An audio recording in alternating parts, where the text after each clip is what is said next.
Bapak Ibu Saudara, kita akan merenungkan kebagian firman Tuhan. Mari kita tunduk kepala kita satu di dalam doa. Kita berdoa. Ada ungkapan syukur yang kami naikkan kepadamu Tuhan Yesus di siang hari ini, di mana kami diberi kesempatan untuk boleh melihat kepada pribadimu, menikmati pribadimu dalam kehidupan kami melalui firman-Mu di saat ini. Biarlah Tuhan firman ini benar-benar hidup di dalam kehidupan kami.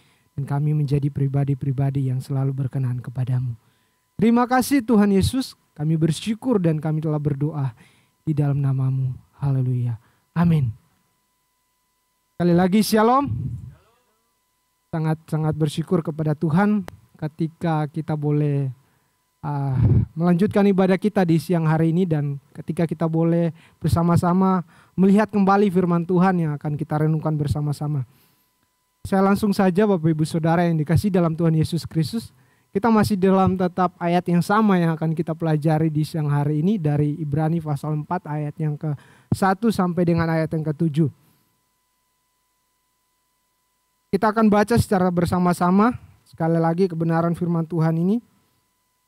Dari Ibrani 4 ayat 1 sampai dengan ayat yang ke-7.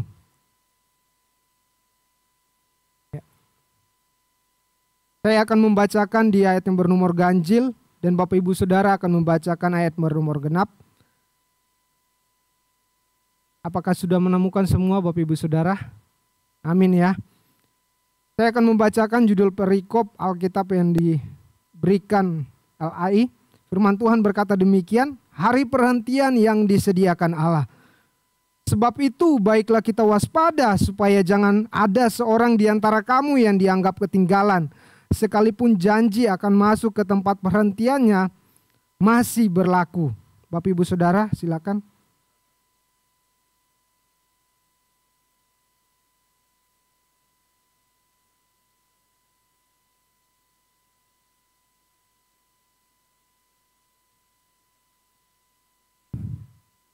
Sebab kita yang beriman akan masuk ke tempat perhentian seperti yang ia katakan. Sehingga aku bersumpah dalam murkaku, mereka takkan masuk ke tempat perhentianku, sekalipun pekerjaannya sudah selesai sejak dunia dijadikan.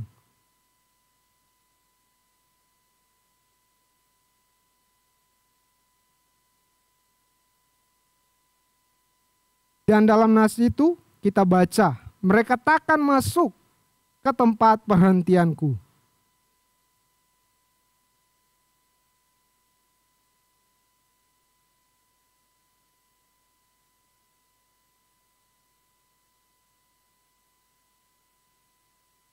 Sebab itu ia menetapkan pula suatu hari, yaitu hari ini, ketika ia setelah sekian lama berfirman dengan perantaran Daud, seperti dikatakan di atas, pada hari ini jika kamu mendengar suaranya, janganlah keraskan hatimu.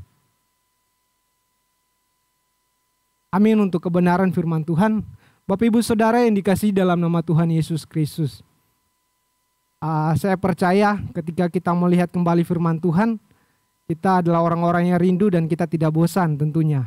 Dan saya mengimani itu dalam kehidupan kita sebagai orang-orang percaya di dalam Kristus. Nah saudara yang dikasihi dalam Tuhan Yesus Kristus. Hari ini istimewa sekali karena kita melihat kembali kepada kehidupan kita. Seminggu yang telah kita lalui dengan banyak hal yang Tuhan buat. Tetapi di hari ini kita akan melihat hal-hal istimewa yang akan meneguhkan kita. Yang akan menguatkan saya dan saudara dalam mengiring Tuhan hari lepas hari. Kita akan berbicara dengan tema ini singkat ya. Sudahkah Anda siap? Ini menjadi perenungan bagi saya dan buat kita semua. Sudahkah Anda siap? Ya, ini tema kita. Bapak Ibu Saudara yang dikasihi dalam nama Tuhan Yesus Kristus. Hari-hari ini ya, kehidupan kita dalam bersosialisasi tentunya sebagai orang-orang percaya, kita melihat manusia akan berusaha bagaimana caranya hidupnya menjadi baik. Manusia akan berusaha bagaimana cara hidupnya memberi dampak bagi orang-orang di sekitarnya. Atau bagaimana dia berusaha semaksimal mungkin supaya hidupnya bermanfaat bagi orang lain. Itu manusia, dan itu pada umumnya semua akan melakukan hal itu. Tetapi saudara yang dikasihi dalam nama Tuhan Yesus Kristus, pada hari ini kita akan melihat dengan usaha seperti itu apakah bisa manusia itu akan mendapat sesuatu yang dalam tanda kutip. Hari ini kita berbicara dengan tema sudahkah Anda siap pada masa yang akan datang. Apakah mereka benar-benar siap? Atau apakah saya dan saudara benar-benar siap? Itu menjadi perenungan buat kita semua, Bapak Ibu Saudara yang dikasihi dalam nama Tuhan Yesus Kristus. Lalu dengan pertanyaan yang sederhana, sikap kekristenan seperti apa yang kemudian yang harus dimiliki di dalam kehidupan saya dan kita semua di siang hari ini. Kita akan melihat kebenaran-kebenaran firman Tuhan yang akan menolong saya dan saudara. Kebenaran pertama adalah firman Allah mengajak kita untuk hidup dalam kewaspadaan. Firman Allah mengajak kita untuk hidup dalam kewaspadaan. Saudara yang dikasihi di dalam Tuhan Yesus Kristus. Saya akan baca di dalam ayat yang keempat. Pasal 4 ayat ke-1 firman Tuhan berkata demikian. Sebab itu baiklah kita waspada supaya jangan ada seorang di antara kamu yang dianggap ketinggalan. Lalu kemudian sekalipun janji akan masuk ke dalam perhentiannya masih berlaku. Ini sungguh luar biasa buat kita semua yang hadir di saat ini. Pesan firman Tuhan yang istimewa buat saya dan saudara. Karena itu kita bersyukur kalau kita ada di ruangan ini. Saudara, kalau kita memperhatikan kata sebab itu, ya, yang merujuk kepada suatu alasan, sebuah alasan kenapa pada kalimat berikutnya muncul. Ada kalimat perintah yang muncul. Kenapa kita harus waspada? Mengapa dan ada apa sehingga penulis Ibrani mau menulis bagian ini? Sebab itu baiklah kita waspada. Saudara yang dikasihi dalam nama Tuhan Yesus Kristus. Jika kita melihat kembali ke pasal-pasal sebelumnya. Pasal sebelumnya misalkan pada pasal 2 ayat 1. Firman Tuhan berkata demikian, karena itu harus lebih teliti kita memperhatikan apa yang telah kita dengar supaya kita jangan hanyut di bawah arus. Kemudian dalam pasal 3 ayat 1, sebab itu hai saudara-saudara yang kudus yang mendapat bagian dalam panggilan surgawi, pandanglah kepada rasul dan imam besar kita yang kita akui, yaitu Kristus Yesus. Saudara dan saya mendapat hak istimewa. Ini kita berbicara tentang keistimewaan kita sebagai orang-orang percaya. Saudara dan saya mendapat hak istimewa, lalu kemudian mendapat bagian dalam panggilan surgawi. Nah, saudara yang dikasihi dalam nama Tuhan Yesus Kristus, ketika kita menyadari bahwa hidup kita ini bukan berbicara tentang kita, tetapi berbicara tentang siapa yang ada di dalam hidup kita. Saudara yang dikasihi dalam nama Tuhan Yesus Kristus, firman Tuhan mengajak kita untuk melihat pada kehidupan pribadi kita apakah kita sudah waspada. Dalam kewaspadaan, dalam sikap yang taat, yang sungguh-sungguh hidup dalam kebenaran firman Tuhan. Saudara, saya masih muda dan tentunya ada banyak hal yang harus saya gumuli. Tapi saya meyakini firman Tuhan menguatkan kita semua hidup dalam kewaspadaan. Jadi perenungan, kenapa kita harus waspada? Seperti tadi saya katakan, mengapa kita harus hidup dalam kewaspadaan? Ada apa dan mengapa? Satu alasan yang mendorong kita melihat kepada firman Tuhan yang akan menguatkan kita semua. Saudara, ternyata hal ini sedang merujuk kepada hari yang akan datang. Hari murka Allah yang akan datang. Dan itu dijanjikan Allah. Dan itu akan terjadi, pasti akan terjadi. Pada masa penghakiman Allah kepada setiap orang yang tidak percaya. Jadi ditunjukkan kepada setiap orang yang tidak percaya. Saudara yang dikasihi dalam nama Tuhan Yesus Kristus, saya mau katakan bahwa kekristenan tidak menjamin hidup saya dan saudara, hidup kita semua untuk mendapat tempat di dalam tempat yang sudah Allah sediakan buat kita semua. Tempat yang bersifat kekal adanya. Kemudian tidak hanya cukup saudara dan saya datang ke gereja. Ya. Apakah kata waspada itu ketika kita datang ke gereja? Tidak. Tidak hanya cukup dengan itu. Ke gereja sebagai orang Kristen, oke. Ke gereja sebagai anggota gereja, bukan seperti itu. Bukan seperti itu yang dimaksud firman Tuhan. Tetapi ketika kita melihat kembali kehidupan pribadi kita masing-masing, hidup dalam kewaspadaanlah hidup yang benar-benar kita mau serahkan kepada Tuhan dalam masa penantian. Sehingga kita melihat saudara yang dikasihi dalam nama Tuhan Yesus Kristus.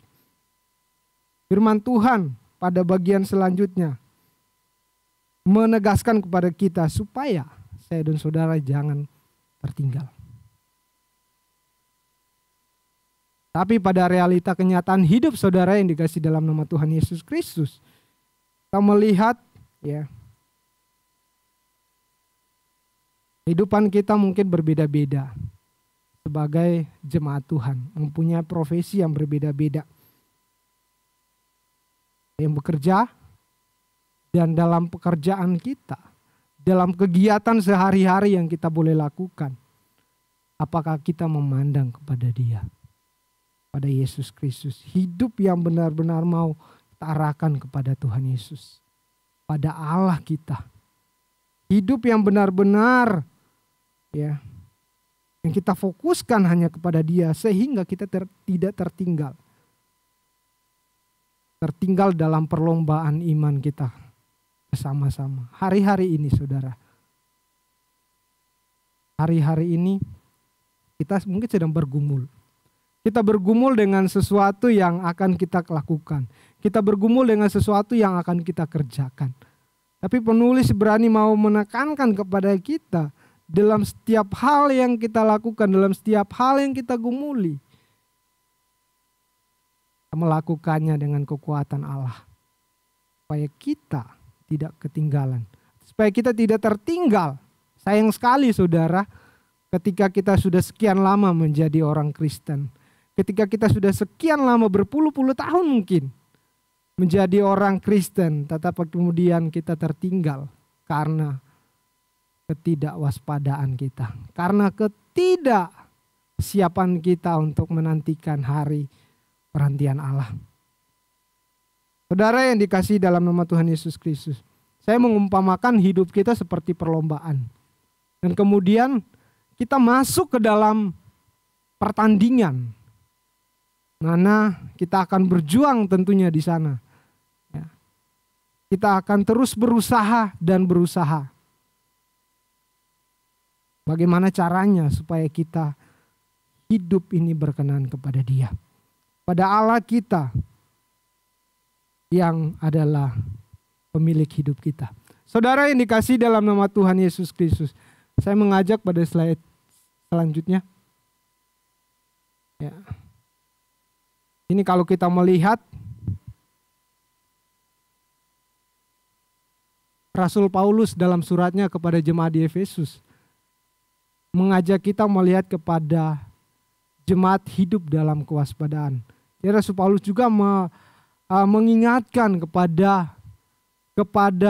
jemaat yang ada di Efesus supaya hidup dalam kewaspadaan, senantiasa mengenakan senjata perlengkapan Allah. Saudara yang dikasihi dalam nama Tuhan Yesus Kristus, saya mengajak kita melihat ada seorang yang sangat luar biasa, Usain Bolt. Ya. Ya. Dia dikenal sebagai manusia tercepat di dunia. Dikenal sebagai manusia tercepat di dunia.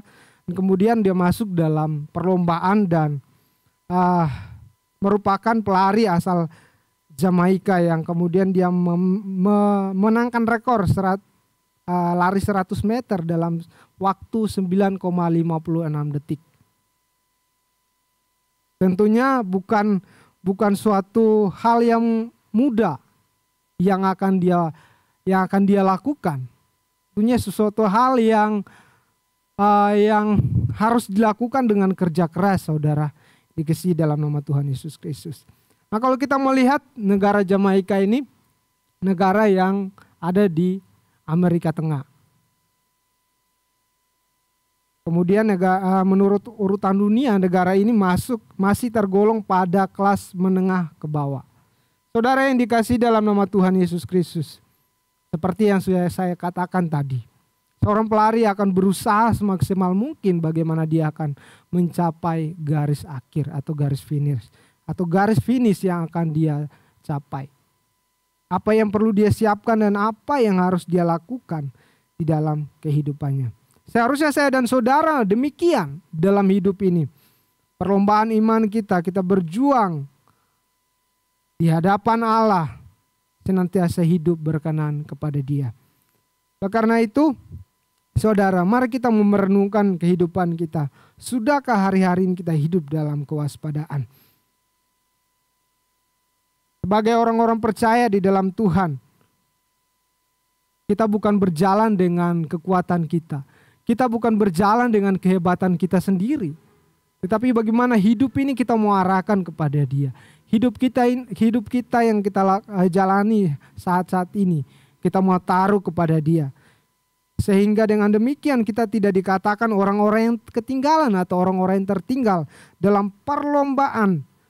Kalau kemudian kita gagal untuk mencapai tujuan atau garis akhir yang akan kita capai bersama-sama.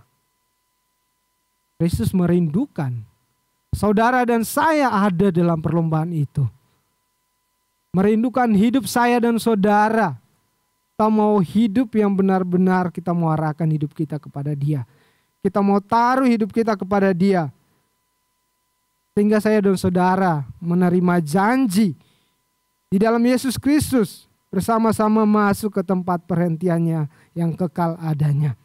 Saudara yang dikasihi di dalam Tuhan Yesus Kristus, jika kita memperhatikan kata perhentian di dalam ayat 1 tadi yang sudah disebutkan, kalau kita memperhatikan di sini ada 9 kali diulangi dalam bagian ini. Tentunya ini merupakan suatu penekanan penting bagi saya dan saudara. Satu penekanan penting, satu penegasan firman Tuhan yang sangat penting untuk kita melihat kepada tujuan Allah melalui firman-Nya. Ada maksud Tuhan, ada tujuan Tuhan. Namun menjadi kabar gembira bagi saya dan saudara adalah kita yang percaya akan menerima janji itu. Menjadi kabar gembira bagi saya dan saudara, kita yang percaya akan menerima kabar itu. Tempat perhentian digunakan kalau bahasa aslinya itu kata pausin yang artinya tempat beristirahat. Merupakan berkat surgawi di mana Allah berdiam dan kemudian dijanjikannya untuk kita membuat orang-orang percaya yang gigih.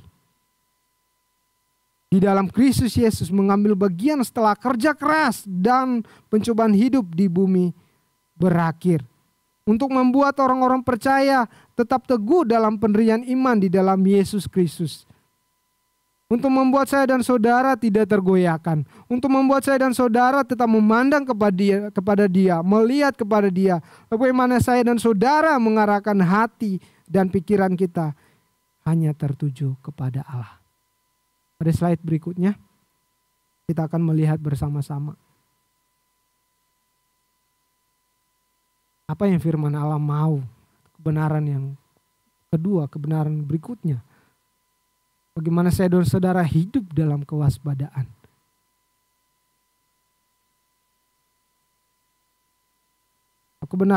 Kebenaran kedua adalah firman Allah meyakinkan kita akan jaminan ilahi dalam Yesus Kristus pada masa penantian. Ini kebenaran kedua, saudara. Karena kepada kita, ayatnya yang kedua, karena kepada kita diberitakan juga kabar kesukaan sama seperti kepada mereka.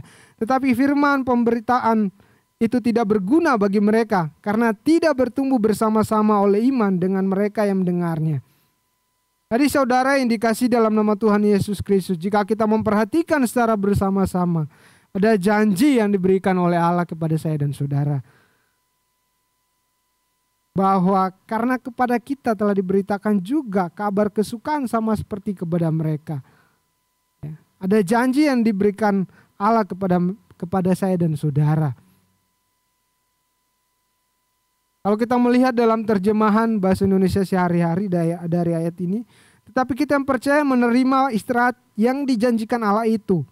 Itu cocok dengan apa yang dikatakan Allah. Begini, aku marah dan bersumpah, mereka takkan masuk untuk mendapat istirahat bersamamu. Bersama aku. Allah berkata begitu meskipun pekerjaannya sudah selesai semenjak Ia menciptakan dunia ini. Saudara yang dikasih dalam nama Tuhan Yesus Kristus, kita dapat melihat ada beberapa hal penting. Lanjut di slide berikutnya.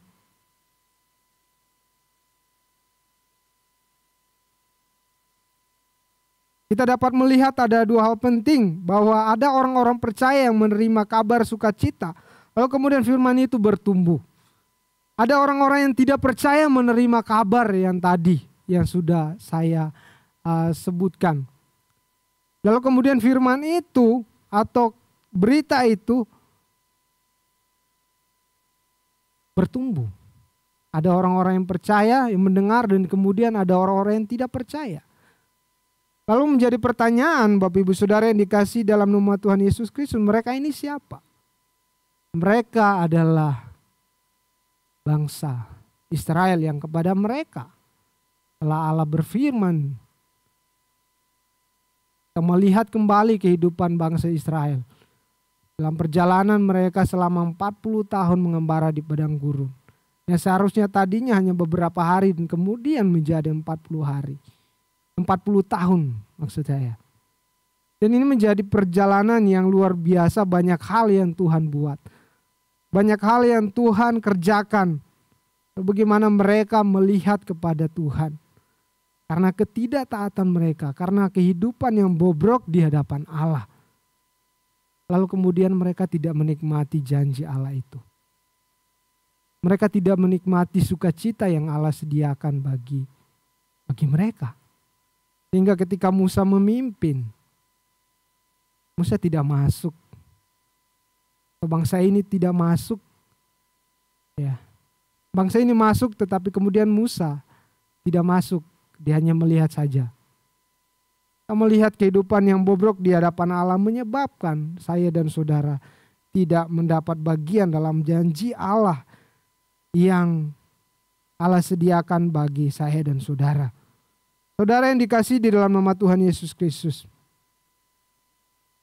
yang memberikan kekuatan kepada saya dan saudara pada jaminan tempat yang Allah sediakan, tempat perhentian. Kemudian yang memberikan pengharapan bagi saya dan saudara menikmati sukacita bersama-sama ke dalam tempat perhentiannya yang kekal adanya. Yang memberikan kelegaan kepada saya dan saudara akan jaminan ke dalam tempat perhentian yang kekal adanya. Ada kelegaan, ada sukacita, ada pengharapan baru.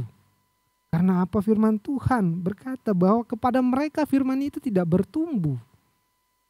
Tapi kepada saya dan saudara pada hari ini firman itu bertumbuh. Firman itu mempunyai dampak yang luar biasa di dalam kehidupan kita tentunya. Enggak main-main. Ketika firman itu kita dengar. Dan kemudian firman itu kita hidupi di dalam kehidupan kita. Mari kita mau belajar bersama-sama. Kita tidak hanya hidup, ya hidup-hidup saja. Tidak hanya hidup, ya saya melakukan ini dan itu. Oke, kita mau melakukan ini dan itu. Gak apa-apa dalam pekerjaan kita dan seterusnya. Tetapi dalam segala hal yang sedang kita lakukan, mari kita mau melihat bahwa saya istimewa. Saya mendapat janji yang Allah berikan. Bukan apakah karena saya? Bukan. Bukan karena saya. Bukan diri saya, tetapi Allah yang sangat menghargai hidup saya. Sehingga janji itu diberikan kepada kita. Kepada kita firman itu bertumbuh. Kepada kita firman itu menjadi hidup. Karena hidup yang kita hidupi adalah hidup Kristus yang hidup di dalam kita. Sehingga hidup kita dapat memberi dampak kepada orang-orang di sekitar kita. Melalui perkataan kita, melalui apa yang kita lakukan. Mungkin sederhana dan mungkin tidak dipandang, mungkin kecil dipandang orang. Tapi kemudian itu menjadi sesuatu yang bernilai kekal di hadapan Allah. Sesuatu yang bernilai wow di hadapan Allah. Bapak Ibu Saudara yang dikasihi dalam nama Tuhan Yesus Kristus. Firman Allah meyakinkan saya dan saudara untuk menerima jaminan ilahi. Jaminan yang kekal adanya yang saya sudah katakan. Bahwa kepada setiap kita firman itu hidup. Tetapi kepada setiap orang, mereka yang tidak percaya. Mereka yang karena ketidaktaatan mereka di hadapan Allah, firman itu nol. Walaupun pendeta mau berkoar-koar di depan, menyampaikan apa yang disampaikan oleh firman Tuhan. Tetapi kemudian ketika kita duduk dan kita enggak ada kesiapan hati kita untuk menerima kabar itu, sama aja. Firman itu pulang dan firman itu nol di dalam kehidupan kita. Dan ketika saya melihat murka Allah itu ngeri, saudara. Murka Allah itu kalau dalam kitab Wahyu, ya, kitab Wahyu kita melihat di sana Wahyu 12 dicatat bahwa kita akan, orang-orang yang tidak percaya itu akan dia adili, akan dihanguskan dengan saya akan bacakan di dalam Wahyu 14 ayat 10, maka ia akan minum dari anggur murka Allah yang disediakan tanpa campuran dalam cawan murkanya. Dan ia akan disiksa dengan api dan belerang di depan mata malaikat-malaikat kudus dan di depan mata anak domba. Ini sangat mengerikan, saudara. Murka Allah yang pasti akan dikerjakan Allah. Dan kita tidak bisa menghindari itu. Kita mau lari sampai ke ujung manapun nggak bisa. Mau sembunyi sampai dimanapun nggak bisa. Tetapi kemudian kita akan menyadari hidup kita. Itu yang penting. Kita akan menyadari hidup kita bahwa ada janji yang Allah berikan. Sehingga dalam hari-hari hidup kita akan terus dalam kewaspadaan. Hidup yang terus berjaga-jaga. Saudara, firman Allah menguatkan kita, menguatkan saya dan saudara. Pada hari ini sehingga firman itu bertumbuh. Lalu menjadi pertanyaan penting buat saya dan saudara. Sudahkah saya dan saudara meyakini janji Allah itu dalam kehidupan kita? Tadi, pertama, sudahkah kita hidup dalam kewaspadaan? Sudahkah kita meyakini janji Allah itu di dalam kehidupan kita? Kalau kita nggak meyakini firman itu nggak akan bertumbuh. Keyakinan kita akan kepada Dia, kepada firman yang hidup, akan mengalami pertumbuhan. Di dalam kita menantikan masa penantian yang sedang Allah janjikan kepada setiap orang percaya. Karena janji Allah tidak berlaku bagi mereka yang tidak percaya. Tidak berlaku bagi mereka yang hidupnya di luar Kristus. Berlaku bagi saya dan saudara percaya akan masuk ke tempat perhentian.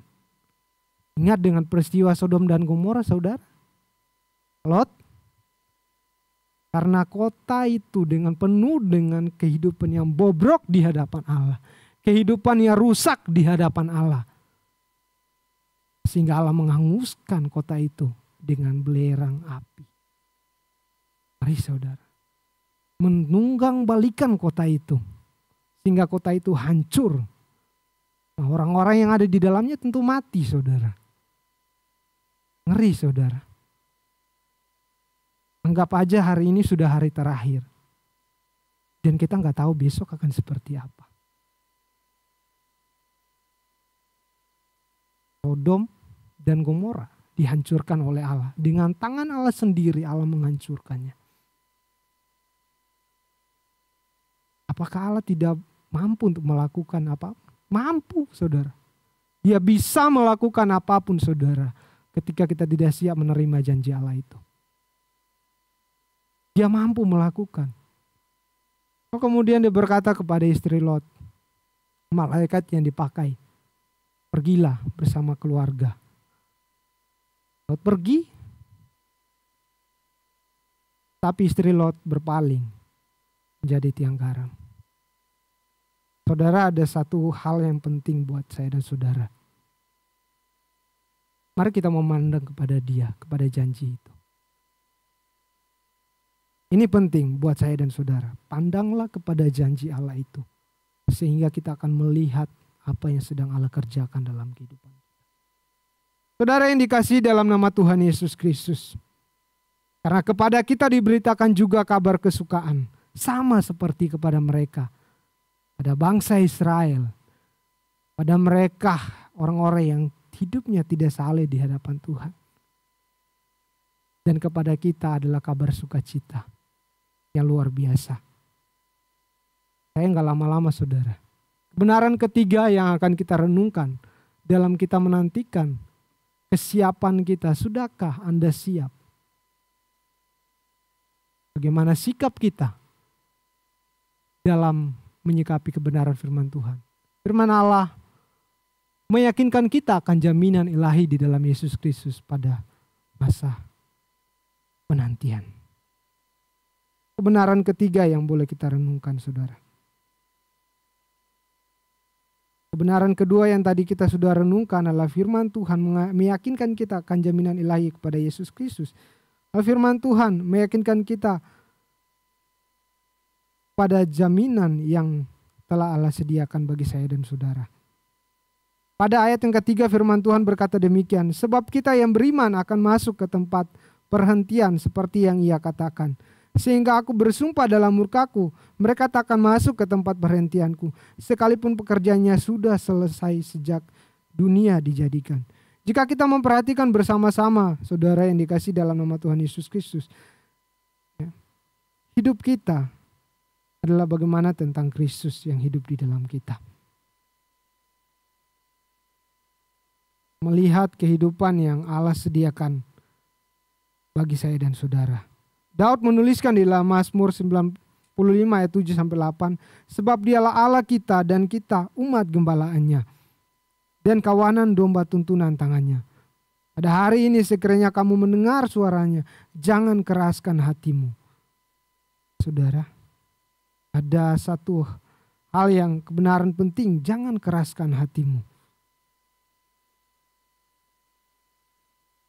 Kalau kita melihat pada bagian selanjutnya di dalam ayat yang ke-6, penulis Ibrani memperjelas lagi bahwa ada sejumlah orang akan masuk ke tempat perhentian, sedangkan mereka yang kepadanya lebih dahulu diberitakan kabar kesukaan itu tidak masuk karena ketidaktaatan mereka. Mari kita mau renungkan hidup kita bersama-sama pada hari ini. Saudara yang dikasihi dalam nama Tuhan Yesus Kristus. Ada ayat 4 ayat yang ke-12, pasal 4 ayat yang ke-12, firman Tuhan berkata demikian, sebab firman Allah hidup dan kuat dan lebih tajam daripada pedang bermata dua manapun. Ia menusuk amat dalam sampai menyisakan jiwa dan roh, sendi-sendi dan sumsum. Ia sanggup membedakan pertimbangan dan pikiran hati kita. Dan tidak ada suatu makhluk pun yang tersembunyi di hadapannya.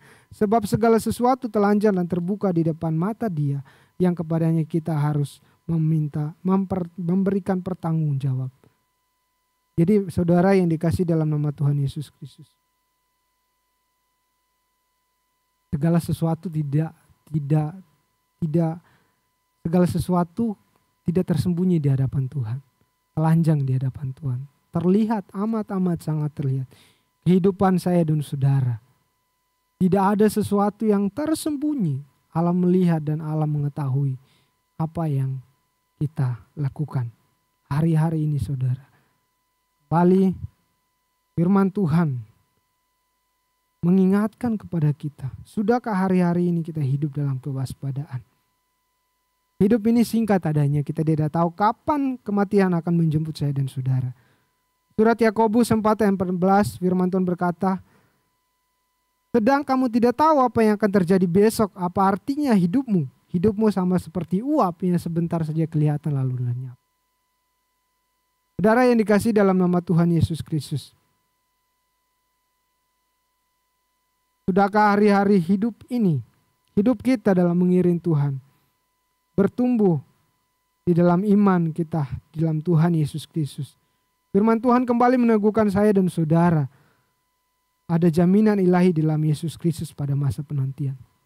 Tadi memang ada salah ya saudara di di PowerPoint. Ada 3 kebenaran penting di mana kita terus hidup dalam kewaspadaan, hidup bertumbuh di dalam iman, di dalam Yesus Kristus, di dalam Allah yang kemudian meneguhkan saya dan saudara. Dan kembali melihat kepada jaminan ilahi, bertumbuh di dalam iman, dan kita melihat kembali kehidupan kita ada dalam pertumbuhan, ada dalam jaminan ilahi yang sedang Allah sediakan pada masa perhentian. Sebab hidup kita bukan tentang kita, tetapi tentang Dia dan hanya kepada Dia. Mari kita tunduk kepala kita satu di dalam doa, kita berdoa.